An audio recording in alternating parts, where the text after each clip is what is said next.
एक दसऱ्याचा बंदोबस्त असताना आपल्या पोलीस कर्मचारी लेडीजला काही व्हिडिओ बनवून व्हायरल करण्यात आलेला, कुठल्या चॅनलनी व्हायरल करण्यात केलेले व्हिडिओ होते, काय सांगा?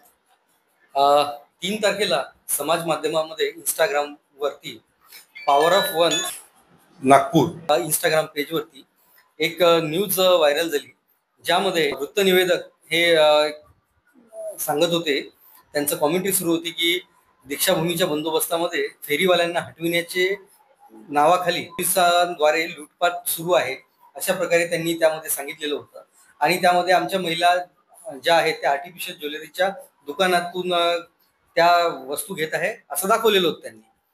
तर सदर संबंधाने आम्ही आर्टिफिशियल ज्वेलरी विक्रेती आहे तिला संपर्क साधला, तिला भेटलो प्रत्यक्षात आणि तिला विचारलं असला काही प्रकार झालाय का. तर ती म्हणाली की नाही सर, 4 पोलीस महिला माझ्या दुकानात आलेल्या होत्या, त्यांनी माझ्याजवळ आर्टिफिशियल ज्वेलरी खरेदी केली आणि जेवढ्याची ची खरेदी झाली 500 रुपयांची, तर त्यांनी मला 500 रुपये दिले. यावरून मग हा व्हिडिओ जो आहे तो जी क्लिप आहे ती व्हायरल झालेली होती. त्या 4 महिला अंमलदारापैकी एक महिला अंमलदार श्रीमती सीमा चौधरी मॅडम, पोस्टे इमामवाडा, या पोलीस स्टेशनला आल्या 4 तारखेला आणि त्यांनी तक्रार दिली की जाणीवपूर्वक या चॅनल होल्डरनी त्यांच्या विरुद्ध त्यांची बदनामीकारक हा मेसेज व्हिडिओ क्लिप व्हायरल केलेली आहे, त्यांच्यावर कायदेशीर कारवाई करण्यात यावी.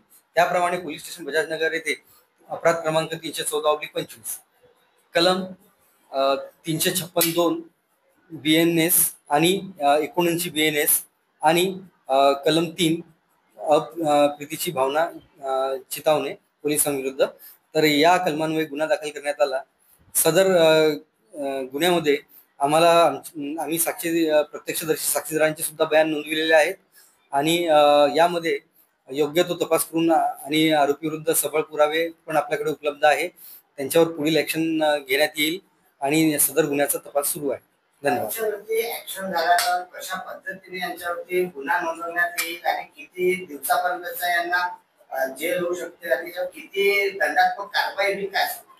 सदर सेक्शन्स अनुसार यातील आरोपी यांना गुन्हा शाबिती नंतर 3 वर्षापर्यंत कमाल शिक्षेची तरतूद आहे.